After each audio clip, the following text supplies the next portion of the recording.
മുത്താരംകുന്ന് പിയുടെ കഥാകൃത്ത് എന്നെ പരിചയപ്പെടുത്തി. കഥാബീജം എൻ്റേതാണ്. കഥയാക്കിയതും തിരക്കഥയാക്കിയതും സംഭാഷണം എഴുതിയതും ശ്രീനിവാസനാണ്.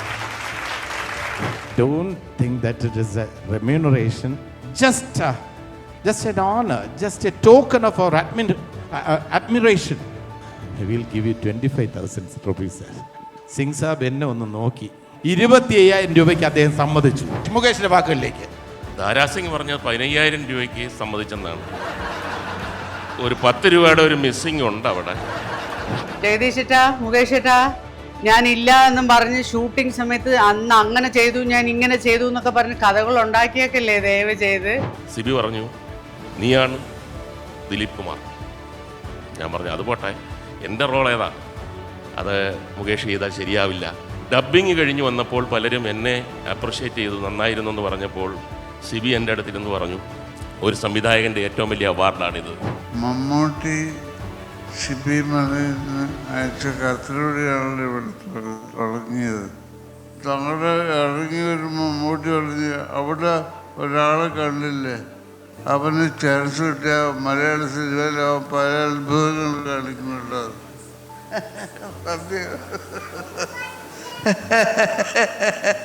CB Malayils Disciples in association with Ginger Media presents Happy Peanut Butter and Global Education Consultants. CB Malayils Muttaram Kunnupiyo celebrating 40 years, co-presented by Aquastar UPVC Gutters and Disart Interiors in association with Arabian Gold and Diamonds, Luella, Indira Gandhi Group of Institutes, Single Bob and Pickles and Spices, Hammer Interior Solutions.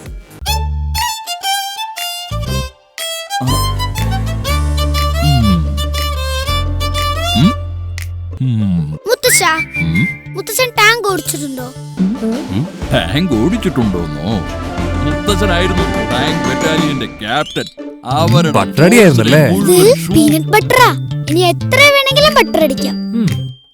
കൊളസ്ട്രോളോ ട്രാൻസ്ഫാറ്റോ ഇല്ലാത്ത peanut butter ഇപ്പോൾ 3 കിടിലൻ രുചികളിൽ. Happy peanut butter.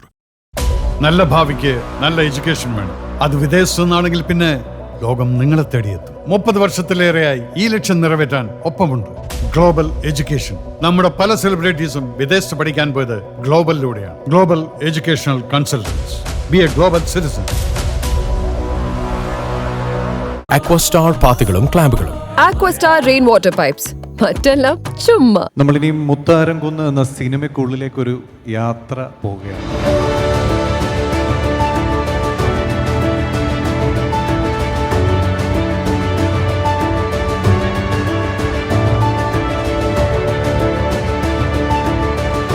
മുത്താരം കുന്നിൻ്റെ അരങ്ങിലും അണിയറയിലും പ്രവർത്തിച്ചവരെ നമുക്കൊന്ന് ആദരിക്കാം.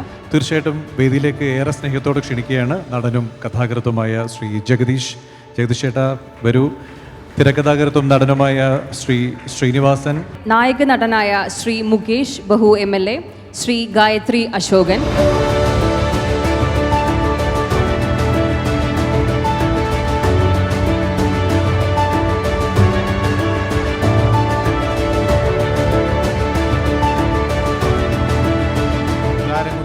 കഥാകൃത്ത് എന്നെ പരിചയപ്പെടുത്തി.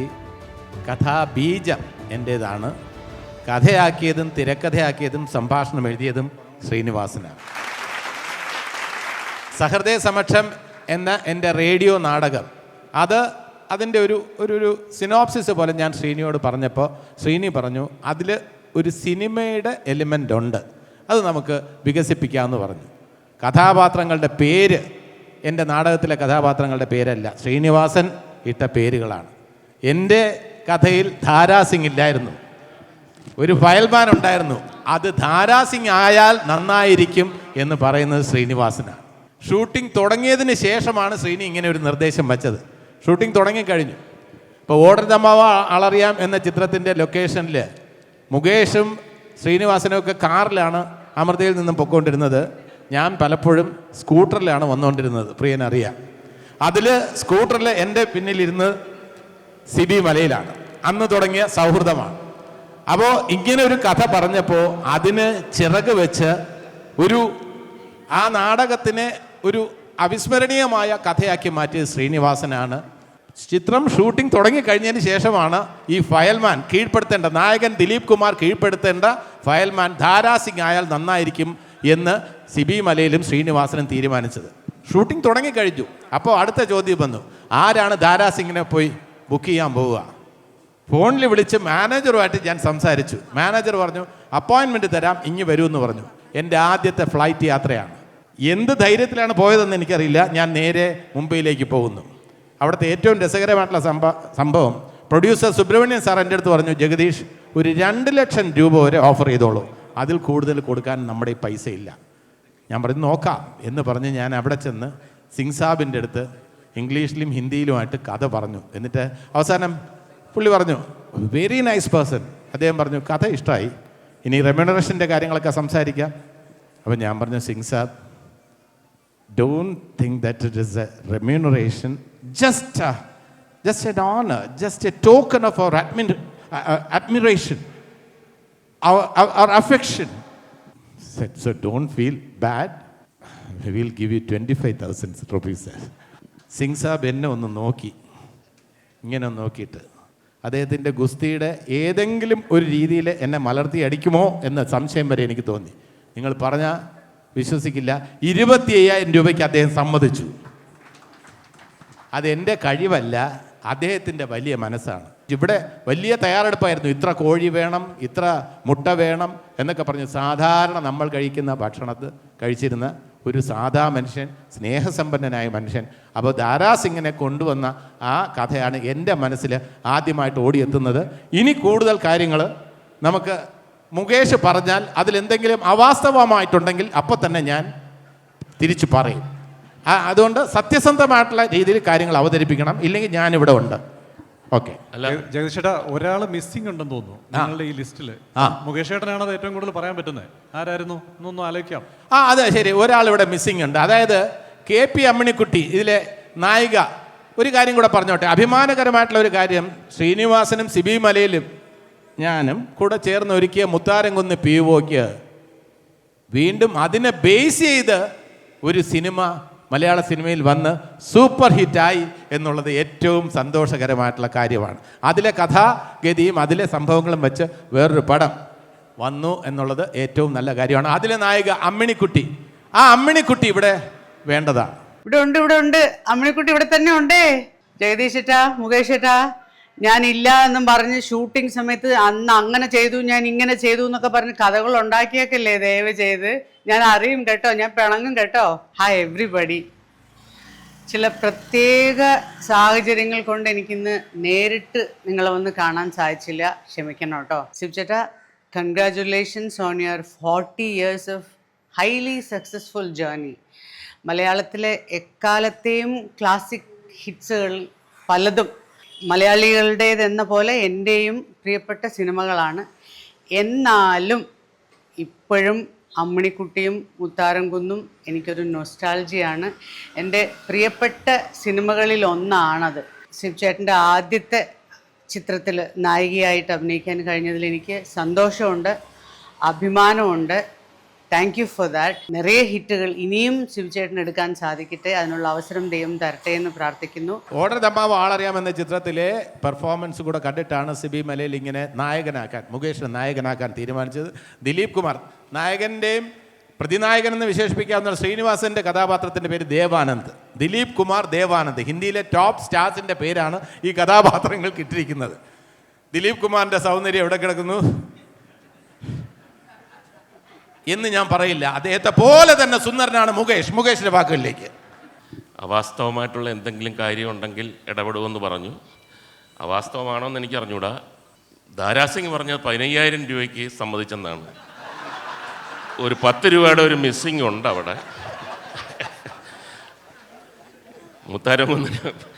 മുത്താരംകുന്നിനെ പറ്റി പറയുന്നതിന് മുമ്പ് ചെറിയ 1-2 കാര്യങ്ങൾ. ഞാനും സിബിയുമായിട്ടുള്ള ഒരു ദിവസം സിബി, ശ്രീനിവാസൻ എല്ലാവരും അന്ന് എല്ലാവരും താമസിക്കുന്നത് അമൃത ഹോട്ടലിലാണ് തിരുവനന്തപുരത്ത്. എന്നെ ഒരു കാര്യം പറയാനുണ്ടെന്ന് പറഞ്ഞ് വിളിക്കുന്നു, ഇരിക്കുന്നു. ഒരുമാതിരി മുത്താരംകുന്നിൻ്റെ കഥ പറയുന്നു. അപ്പോൾ എനിക്ക് മനസ്സിലായി സിബിയുടെ പുതിയ പടമാണ്. അപ്പോൾ എനിക്കതിനകത്തൊരു വേഷം കാണും. അപ്പം കഥ ഇങ്ങനെ പറഞ്ഞ് ദിലീപ് കുമാർ ഒഴിച്ച് ബാക്കി എല്ലാ കഥാപാത്രങ്ങളും ഞാനായിരിക്കും, ഇതാണ് കാര്യം. ദിലീപ് കുമാറിനെ പറ്റി എനിക്ക് ചിന്തയേ ഇല്ല. കഥ പറഞ്ഞ് തീർന്നപ്പോൾ സിബി പറഞ്ഞു, നീയാണ് ദിലീപ് കുമാർ. ഞാൻ പറഞ്ഞു അത് പോട്ടെ, എൻ്റെ റോൾ ഏതാണ്? കാര്യം അങ്ങോട്ട് വിശ്വസിക്കാൻ പറ്റുന്നില്ല. അപ്പോൾ ശ്രീനി പറഞ്ഞു നീ തന്നെയാണ്. അപ്പോഴാണ് ഞാൻ വിശ്വസിച്ചത്. അത് എൻ്റെ ജീവിതത്തിലൊരു വലിയ വഴിത്തിരിവാകുന്ന ആദ്യത്തെ ഘട്ടം. രണ്ടാമത്തെ ഘട്ടം തനിയാവർത്തനം എന്ന സിനിമയിൽ ഞാൻ പല സന്ദർഭങ്ങളിലും ഇന്നും അഭിനയിച്ച നല്ല ചിത്രങ്ങളുടെ മുൻപന്തിയിൽ നിൽക്കുന്ന ഒരു സിനിമയാണ് തനിയാവർത്തനം. അതിനകത്തുള്ളൊരു പ്രസക്തി എന്ന് പറഞ്ഞാൽ ആ കാലഘട്ടത്തിലെല്ലാം തന്നെ തമാശ ചിത്രങ്ങൾ അഭിനയിച്ചുകൊണ്ടിരുന്ന ഒരു കാലഘട്ടമാണ്. പെട്ടെന്ന് സീരിയസ് ആയിട്ട് ആളുകൾ പ്രതീക്ഷിക്കാത്ത ഒരു കഥാപാത്രം എന്നെ തേടി സിബി എനിക്ക് തന്നു. തുറന്നു പറയുകയാണ്, ഒരുപാട് എതിർപ്പുകളുണ്ടായിരുന്നു. അത് മുകേഷ് ചെയ്താൽ ശരിയാവില്ല, മുകേഷ് അത് ആളുകൾ വേറെ തരത്തിൽ ലൈറ്ററായിട്ട് എടുക്കുമെന്ന് പറയുമ്പോഴൊക്കെ ഒരു സംവിധായകൻ്റെ ഇച്ഛാശക്തിയും ദൃഢനിശ്ചയവും അദ്ദേഹത്തിൻ്റെ ആത്മവിശ്വാസവും കൊണ്ട് അതിനെല്ലാം അതിജീവിച്ച് അദ്ദേഹം ആ റോൾ എനിക്ക് തന്നു. അഭിനയിച്ച് കഴിഞ്ഞ് ചിത്രാഞ്ജലിയിൽ ഡബ്ബിങ് കഴിഞ്ഞ് വന്നപ്പോൾ പലരും എന്നെ അപ്രിഷ്യേറ്റ് ചെയ്തു, നന്നായിരുന്നു എന്ന് പറഞ്ഞപ്പോൾ സിബി എൻ്റെ അടുത്തിരുന്ന് പറഞ്ഞു, ഒരു സംവിധായകൻ്റെ ഏറ്റവും വലിയ അവാർഡാണിത് എന്ന് പറഞ്ഞു കഴിഞ്ഞാൽ ഇത്രയും എതിർപ്പ് വന്നിട്ട് അത് കറക്റ്റായിരിക്കും എന്ന് പറഞ്ഞപ്പോൾ രണ്ടും എൻ്റെ ജീവിതത്തിൽ വലിയ വഴിത്തിരിവായിട്ടുള്ള സംഭവങ്ങളാണ്. മുത്താരംകുന്നിനെ പറ്റി പറയുകയാണെങ്കിൽ ഇപ്പോൾ ദാരാസിങ്ങിൻ്റെ കാര്യം പറഞ്ഞു. ദാരാസിങ്ങിനെ ജഗദീഷ് അവിടെ പോയി എന്തൊക്കെയോ പറഞ്ഞ് സമ്മതിപ്പിച്ച് കൊണ്ടുവന്നു. സമ്മതിച്ചു എന്ന് പറഞ്ഞപ്പോൾ മുതൽ വലിയ ഒരു പ്രൊഡക്ഷൻ കമ്പനിയൊന്നുമല്ല, ചെറിയ കമ്പനിയാണ്. കൊട്ടാരക്കര മേലിലെ എന്ന് പറയുന്ന സ്ഥലത്ത് ആകാശ് ഹോട്ടലിലാണ് എല്ലാവരും താമസിക്കുന്നത്. അപ്പോൾ അവിടെ ദാരാസിംഗ് വരുന്നു എന്ന് പറഞ്ഞപ്പോൾ അദ്ദേഹത്തിന് ഉൾക്കൊള്ളാൻ കഴിയുമോ നമുക്ക്? ഇൻ്റർനാഷണൽ ഗുസ്തിക്കാരനാണ്, നാഷണലും അല്ല, ലോകത്തെ ഏറ്റവും വലിയ ഗുസ്തിക്കാരിലൊരാളാണ് ദാരാസിംഗ്. പല പല ലോക റെക്കോർഡുകൾ ഭേദിച്ച ഒരുപാട് സമ്മാനങ്ങൾ പുരസ്കാരങ്ങൾ നേടിയ ആളാണ്. അപ്പോൾ എവിടെ താമസിപ്പിക്കും? അപ്പോൾ അന്ന് കൊല്ലത്ത് എങ്ങാണ്ട് ഒരു ഹോട്ടലിലൊരു AC റൂമുള്ള 2 AC റൂമുള്ള ഒരു ഹോട്ടലുണ്ട്. അപ്പോൾ കൊട്ടാരക്കരയിൽ നിന്ന് കുറച്ച് ദൂരമുണ്ട്. അപ്പോൾ അവിടെ താമസിക്കുമോ? അദ്ദേഹം കണ്ട് ഇഷ്ടപ്പെട്ടില്ലെങ്കിൽ പിന്നെ തിരുവനന്തപുരത്ത് നിന്ന് പോകേണ്ടി വരും. പിന്നെ അതിനേക്കാൾ ഭക്ഷണം, ഇത്രയും വലിയ ഗുസ്തിക്കാരൻ എന്ത് ഭക്ഷണം കഴിക്കും? അത് പ്രൊഡക്ഷൻ താങ്ങുമോ? അതിനകത്ത് ഒരു സീൻ തന്നെയുണ്ട്. ദാരാസിംഗ് വരുന്നതിന് 2 ദിവസം മുമ്പ് പോസ്റ്റ്മാൻ ദിലീപ് കുമാർ നടന്നു വരുമ്പോൾ ഒരു സുഗു എന്ന് പറഞ്ഞൊരു ഡ്രൈവർ പയ്യനാണ് ആ റോൾ അഭിനയിച്ചത്. ഒരു ആടിനെയും മാടിനെയൊക്കെ തെളിച്ചുകൊണ്ടിങ്ങനെ പോകുന്നു. അപ്പോൾ പോസ്റ്റ്മാൻ ചോദിക്കുന്നു, ഇതെന്താ ഈ ആടിനെയും? ദാരാസിങ്ങിൻ്റെ തീറ്റയാ എന്ന് പറഞ്ഞു. അതിൽ പോസ്റ്റ്മാൻ ഞെട്ടുകയാണ്. ഇത്രയും ഭക്ഷണം കഴിക്കുന്ന ഒരാളുമായിട്ടാണല്ലോ ഞാൻ ഗുസ്തി പിടിക്കേണ്ടി വരുന്നത്. ദാരാസിംഗ് വന്നു, എല്ലാവരുടെ അടുത്തും വളരെ സൗഹൃദത്തോട്, നമ്മൾ പ്രതീക്ഷിക്കുന്നതിന് അപ്പുറത്തെ സൗഹൃദത്തോടൊക്കെ പെരുമാറിയപ്പോൾ ഭക്ഷണത്തിൻ്റെ കാര്യം, ആദ്യം താമസം. അപ്പോൾ അദ്ദേഹം പറഞ്ഞു, എനിക്ക് AC റൂമൊന്നും വേണ്ട, 2 ജനൽ, ഒന്ന് കാറ്റ് വരാനും ഒന്ന് കാറ്റ് പോകാനും, 2 ജനലുള്ള ഒരു സ്ഥലത്ത് കിടന്നാൽ മതി, പകുതി ആശ്വാസമായി പ്രൊഡക്ഷന്. അടുത്ത ഭക്ഷണം എന്താണ്? തീറ്റ. അദ്ദേഹം പറഞ്ഞു, ഞാൻ വെജിറ്റേറിയനാണ്, എനിക്ക് 3 ചപ്പാത്തിയും കുറച്ച് ഉള്ളിയും ഒരു ഡാൽ കറിയും മതി. അതോടെ ഒറ്റ ഷെഡ്യൂളിൽ തന്നെ പടം തീരുമെന്നുള്ളത് ഉറപ്പായി. വീണ്ടും കഥ പറഞ്ഞപ്പോൾ ദാരാസിംഗ് പറഞ്ഞു, അവസാനം നാച്ചുറലി ഒരു നായകൻ നായികയെ കല്യാണം കഴിക്കുന്നു. അപ്പോൾ തോറ്റു കൊടുക്കേണ്ടി വരുന്നു. അറിഞ്ഞുകൊണ്ട് ദാരാസിംഗ് ഈ പ്രണയം മുട്ടിടാൻ വേണ്ടി, അവർ വിവാഹിതരാകാൻ വേണ്ടി തോറ്റു കൊടുക്കേണ്ടി വരുന്ന തരത്തിലുള്ള ഒരു ക്ലൈമാക്സ് പറഞ്ഞപ്പോൾ അദ്ദേഹം പറഞ്ഞു, ഒരിക്കലുമില്ല, ഗുസ്തി എന്നാൽ സത്യം, സത്യമുള്ളതാണ് ഗുസ്തി, സത്യമുള്ളതാണ് ഗുസ്തി. കാരണം ദാരാസിംഗായിട്ടാണ് അഭിനയിക്കുന്നത്, വേറെ കഥാപാത്രമായിട്ടല്ല. ഗുസ്തിക്കാരനായിട്ട് തന്നെ അഭിനയിക്കുമ്പോൾ തോറ്റുകൊടുക്കുക എന്ന് പറഞ്ഞു കഴിഞ്ഞാൽ ഗുസ്തിയിലില്ല. ദാരാസിംഗിൻ്റെ എഫക്റ്റ് എന്ന് പറഞ്ഞു കഴിഞ്ഞാൽ ലോകത്തിൽ അദ്ദേഹം ഏറ്റവും വലിയ ഗുസ്തിക്കാരനായി മാറിയതിൻ്റെ കാരണം അദ്ദേഹത്തിന് മാത്രം അറിയാവുന്ന ഒരു ടെക്നിക്കുണ്ട്. ഇങ്ങനെ പരസ്പരം അങ്ങോട്ടും ഇങ്ങോട്ടും നോക്കുന്നു, ഒരു നിമിഷ നേരത്തിനകത്ത് വെച്ച് ഇങ്ങനൊരു സൗണ്ട് വെച്ചിട്ട് എതിരാളിയെ പൊക്കി ഇങ്ങനെ അന്തരീക്ഷത്തിൽ നിർത്തി കറക്കിയിട്ട് താഴെ ഇട്ടുകളയും. അതോടുകൂടി അതാണ് ഈ ധാരാസിങ്ങിൻ്റെ മെയിൻ ടെക്നിക്ക് എന്ന് പറയുന്നത്. അതെല്ലാവർക്കും പറ്റത്തില്ല. ആ തരത്തിൽ അദ്ദേഹം ഇങ്ങനെ കറക്കിയതിന് ശേഷം, എന്നെ കറക്കുന്ന രംഗമൊക്കെ ഉണ്ട്, വെച്ചിട്ട് നെടുമുടി വേണുവിൻ്റെ അടുത്ത് അദ്ദേഹം കുറച്ച് കാര്യങ്ങൾ പറയുകയാണ്. ഗുസ്തിയെയല്ല വലിച്ചഴക്കേണ്ടത്, പ്രണയത്തിന് അവർ തമ്മിൽ ഇഷ്ടപ്പെടുന്നുണ്ടെങ്കിൽ അവരെ കല്യാണം കഴിപ്പിച്ചയക്കണം, അതാണ് കുട്ടൻപിള്ളെ അന്തസ്, നല്ല തീരുമാനം എന്നൊക്കെ പറഞ്ഞിട്ട് അങ്ങനെ ഒരു ട്വിസ്റ്റിലാണ് ആ സിനിമ തീരുന്നത്. അപ്പോൾ ഇപ്പോൾ വളരെ വിചിത്രമായ കാര്യങ്ങൾ മാത്രമേ ഞാൻ പറയുന്നുള്ളൂ. ഇതൊക്കെ വേറെ സിനിമകളിലൊന്നും അനുഭവമില്ലാത്ത കാര്യങ്ങളാണ്. ഞാനും ദാരാസിംഗുമായിട്ട് ലാസ്റ്റ് ഫൈനൽ ഗുസ്തി നടക്കുന്ന ആ സമയത്ത് ഞാൻ ഒരുപാട് തമാശയൊക്കെ പറഞ്ഞ് അത് വെച്ച് ജീവിക്കുന്ന ഒരാളായിരുന്നു. പക്ഷേ ആ തമാശ എൻ്റെ ജീവിതത്തെ മാറ്റിമറിക്കുന്ന ഒരു ചെറിയ സംഭവം വന്നു. ദാരാസിംഗ് അതുവരെ എല്ലാ ദിവസവും നല്ല ചിരിച്ചൊക്കെ നിന്ന ആൾ പെട്ടെന്നൊരു വളരെ സീരിയസ് ആയിട്ടുള്ളൊരു മുഖം. അപ്പോൾ ഞാൻ 2-3 പ്രാവശ്യമൊക്കെ ചിരിച്ചിട്ടും അദ്ദേഹത്തിന് അത്ര ഒരു ചിരി പോരാ. അവസാനം അദ്ദേഹം എൻ്റെ അടുത്ത് പറഞ്ഞു, മുകേഷ്, നിങ്ങൾ യൂണിവേഴ്സിറ്റി ചാമ്പ്യനായിരിക്കും ഗുസ്തിയുടെ. അപ്പം എനിക്ക് മനസ്സിലായില്ല. പക്ഷേ ഇവിടെ ഷൈൻ ചെയ്യാൻ വേണ്ടി നിങ്ങൾ എന്തെങ്കിലും ഒരു ടെക്നിക്കോ കാര്യങ്ങളോ ഇടാൻ ശ്രമിക്കുന്നുണ്ടെങ്കിൽ എന്നോട് പറയണം, അല്ലെങ്കിൽ അപകടമാണ്. യു ആർ വെരി യങ്, അറിഞ്ഞൂടാ, എടുത്തിയാടരുത്. എനിക്കിതൊക്കെ അറിയാവുന്നതാണ്. എനിക്കൊന്നും മനസ്സിലായില്ല. ഞാൻ പറഞ്ഞു, സാർ എന്താണ് മനസ്സിലായത്? നോ നോ നോ നോ, ട്രിക്സൊക്കെ എനിക്കറിയാം. എന്തെങ്കിലും ക്യാമറ ഓൺ എന്ന് പറയുമ്പോൾ കാണിക്കാനുള്ള പരിപാടി ഉണ്ടെങ്കിൽ you will Zafar the consequence. നോക്കും നെടുമുടി വേണുവും ജഗദീശൊക്കെ ദൂരെ മാറിയെന്ന് എന്തോ ചിരിക്കുന്നുണ്ട്. അപ്പോൾ എനിക്ക് മനസ്സിലായി വൻ ചതിയാണെന്ന്. അവർ പറഞ്ഞു കൊടുത്തിരിക്കുകയാണ്, ഞാൻ യൂണിവേഴ്സിറ്റി വലിയ ചാമ്പ്യനാണ്, സ്റ്റാർട്ട് ക്യാമറ പറയുമ്പം ഇദ്ദേഹത്തെ മലർത്തി അടിക്കാനുള്ള എന്തോ ടെക്നിക്കുമായിട്ട് വന്നിരിക്കുകയാണ്. അപ്പം അദ്ദേഹത്തെ വളരെ എനിക്കറിയാവുന്ന ഹിന്ദിയിലും ഇംഗ്ലീഷിലും ഒക്കെ ഞാൻ പറഞ്ഞ്, ഇത് കോമഡിയാണ്, മലയാള സിനിമയിൽ ഇതേ ഉള്ളൂ, എല്ലാവരും തമ്മി പാരയും കോമഡിയുമാണെന്നൊക്കെ പറഞ്ഞിട്ട് അദ്ദേഹത്തിന് അത്ഭുതമായി. അപ്പോൾ അദ്ദേഹം എന്നോട് പറഞ്ഞു, ഒരു ടെക്നിക്ക് ഉണ്ടായിരുന്നു, ഞാനത് വലിയ രീതിയിലൊന്നുമല്ല, ഇങ്ങനെ അങ്ങനെ എന്തെങ്കിലും ട്രിക്ക് കാണിക്കുകയാണെങ്കിൽ ഇങ്ങനെ വെച്ചിട്ട് ഒന്ന് ഞെരിച്ച് വിടും എന്ന് പറഞ്ഞു കഴിഞ്ഞാൽ ജഗതിച്ചേട്ടനൊക്കെ ചില സിനിമയിലൊക്കെ അമ്മച്ചി എന്ന് പറയുന്ന ഒരു സൗണ്ട് വരും എൻ്റെ അതോടുകൂടി അംഗവൈകല്യമുള്ള റോളുകൾ മാത്രം തേടി വരുന്ന ഒരു കഥാഭാഗ്യനായി ഞാൻ മാറും. ലാസ്റ്റ് മൊമെൻറ്റിലാണ് അത് രക്ഷപ്പെട്ടത്. അങ്ങനെ ആ ദിവസങ്ങളെല്ലാം ദാരാസിംഗുമായിട്ടുള്ള ഒരുപാട് നല്ല അനുഭവങ്ങളുണ്ട്, ഇനിയും ഉണ്ട് പറയാൻ. അടുത്ത ഇതിലെ തിരക്കഥ എഴുതിയ ശ്രീനിക്ക് എന്താണ് പറയാനുള്ളത്? മമ്മൂട്ടി ഷിബി മലയിൽ നിന്ന് അയച്ച കത്തിലൂടെയാണല്ലോ ഇവിടെ തുടങ്ങിയത്.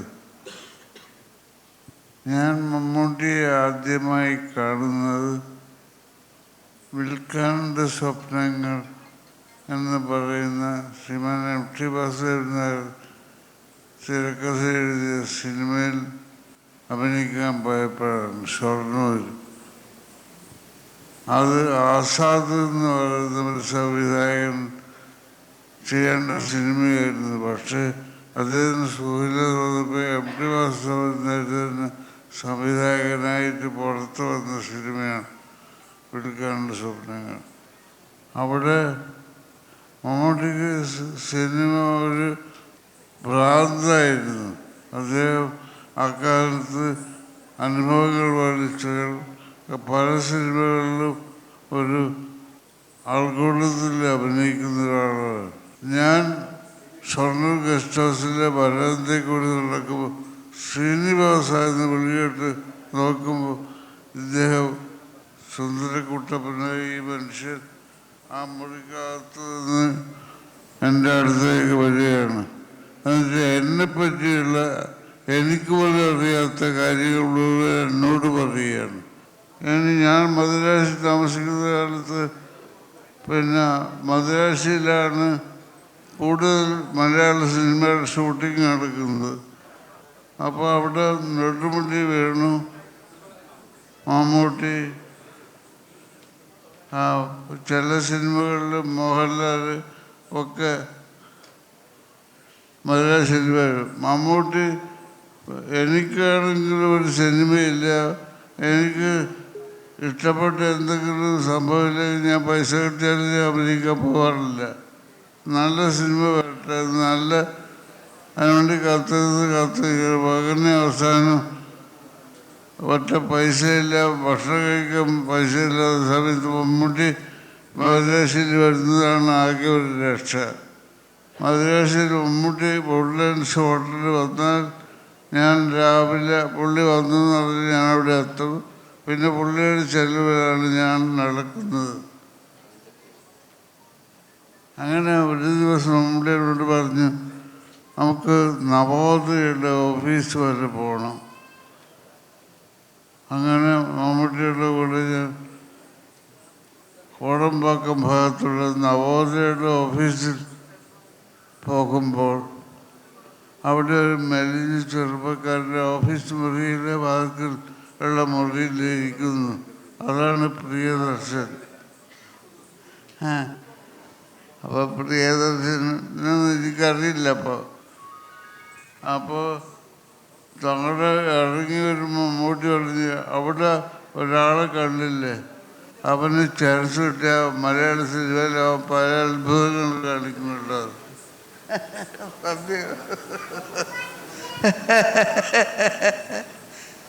അത് എൻ്റെ ഭാഗത്ത് കാണിക്കുന്ന അത്ഭുതം ഞാൻ വിചാരിച്ചില്ല. അപ്പോൾ പക്ഷേ അങ്ങനെ ഒരു കാര്യം കൂടെ ഇടയ്ക്ക് ഒരു കാര്യം ചോദിച്ചോട്ടെ ശ്രീനി, ഈ മമ്മൂക്ക് ഈ പ്രേമം അമ്മിണിക്കുട്ടിയുടെയും ദിലീപ് കുമാറിൻ്റെയും പ്രേമത്തിൽ മമ്മൂട്ടി ഒരു കഥാപാത്രമാക്കാൻ ശ്രീനിവാസന് തോന്നാൻ കാരണം എന്താണ്? അത് ഉണ്ടായതിൻ്റെ കാരണമല്ല, ഇതുണ്ടായി കഴിഞ്ഞപ്പോൾ മമ്മൂട്ടി ഏട്ടാ നീ അത്ര ചെയ്തത് എനിക്ക് വലിയ ഭാഗ്യമായി, ഭയങ്കര നന്ദിയായിരുന്നു എന്നോട്. അല്ല, അന്ന് മമ്മൂക്ക അത്രയും ബിസി ആയിരിക്കുന്ന സമയത്ത് പോലും ഇത് ഡബ് ചെയ്തു എന്നുള്ളതാണ് നമ്മൾ അത്രയ്ക്ക് ഇഷ്ടപ്പെട്ട്. അദ്ദേഹം കാര്യം ഒരു സിനിമയിൽ അഭിനയിക്കാതെ ഇത്രമാത്രം സ്ക്രീൻ പ്രസൻസ് ഉണ്ടാക്കുക എന്ന് പറയുന്നത് ചെറിയ കാര്യമല്ല. അല്ല, ഈ സെഗ്മെന്റ് വൈൻഡപ്പ് ചെയ്യുന്നതിന് മുമ്പ് ഒരു കാര്യം പറയാനുള്ളത്, ഇതൊക്കെ ആത്മബന്ധത്തിന്റെ കഥയാണ്. മമ്മൂക്കയും ശ്രീനിവാസനും തമ്മിലുള്ള ആത്മബന്ധത്തിന്റെ കഥയാണ് മുത്താരം കുന്ന് പി.ഒ. ഒന്ന്. സിബി മലയിൽ ഞങ്ങളുമായിട്ടുള്ള ആത്മബന്ധത്തിന്റെ കഥയാണ് മുത്താരം കുന്ന് പി.ഒ. കാരണം അസോസിയേറ്റ് ഡയറക്ടർ എന്നതിനപ്പുറം ഞങ്ങളെല്ലാം സഹോദരങ്ങളെ പോലെയാണ് ഓർഡർ ദ ആളറിയാം എന്ന ചിത്രത്തിൽ കഴിഞ്ഞിരുന്നത്. ആ സ്നേഹം മുകേഷിനെ നായകനാക്കുന്നു, എന്നെ കഥാകൃത്താക്കുന്നു. എനിക്കതിൽ നല്ലൊരു വേഷം, സൈക്കിൾ ഷോപ്പ് വാസു എന്നുള്ള വേഷം തരുന്നു. ഈ ചിത്രം ഹിന്ദിയിലേക്ക് റീമേക്ക് ചെയ്തപ്പോൾ, സംവിധായകൻ രാജീവ് കുമാർ റീമേക്ക് ചെയ്തപ്പോൾ, കുഷ്ടി എന്ന പേരിൽ റീമേക്ക് ചെയ്തപ്പോൾ മലയാളത്തിൽ കൈകാര്യം ചെയ്ത അതേ കഥാപാത്രം തന്നെ ഹിന്ദിയിലും കൈകാര്യം ചെയ്യാനുള്ള ഭാഗ്യം എനിക്കുണ്ടായി. അതേപോലെ പൂച്ചയ്ക്കൊരു മൂക്കുത്തിയിൽ ജഗതി ചേട്ടൻ കൈകാര്യം ചെയ്ത വേഷം പ്രിയദർശൻ എനിക്ക് ഹിന്ദിയിൽ നൽകി. അപ്പോൾ അങ്ങനെയൊക്കെ സ്നേഹബന്ധങ്ങളുടെ ഒരു കഥയാണ് ഈ മുത്താരം കുന്ന് ഓർമ്മിപ്പിക്കുന്നത്. ശിഷ്യരുടെ സ്നേഹമാണ്, ശിഷ്യ ഗണങ്ങളുടെ ആദരവാണ്, സ്നേഹമാണ്. അതൊക്കെയാണ് മുന്നോട്ട് നയിക്കുന്നത്, മലയാള സിനിമയെ നയിച്ചുകൊണ്ടേയിരിക്കുന്നത്. തീർച്ചയായിട്ടും. താങ്ക് യു സോ മച്ച് ജഗദീഷേട്ടാ. നമുക്ക് ഈ മുത്താരം കുന്നിൽ പ്രവർത്തിച്ച എല്ലാവർക്കും ഒരു സ്നേഹ ആദരം സിബി സാർ നൽകുകയാണ്. ആദ്യം ശ്രീനിയേട്ടന് ഒരു സ്നേഹ സമ്മാനം സിബി സാർ നൽകുന്നു.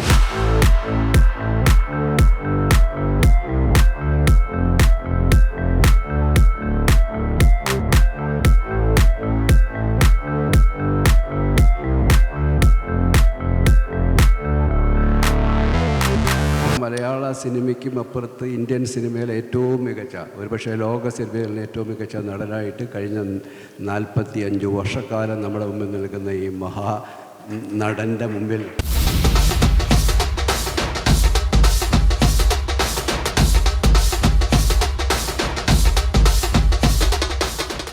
സിനിമയിൽ അഭിനയിക്കാൻ തുടങ്ങുന്നതിന് മുമ്പ് ഔട്ടാക്കാൻ ശ്രമിച്ച ഒരാളാണ് ഞാൻ. സിബിക്ക് എൻ്റെ ജീവിതത്തിൽ സിബിക്ക് വലിയ സ്ഥാനമുണ്ട്. സിബിയുടെ സിനിമകൾ എൻ്റെ ജീവിതത്തിൽ ഇത്ര കാലം പോയാലും മറക്കാൻ പറ്റാത്ത ഒരുപാട് കഥാപാത്രങ്ങളെ എനിക്ക് സമ്മാനിച്ച സംവിധായകനാണ്.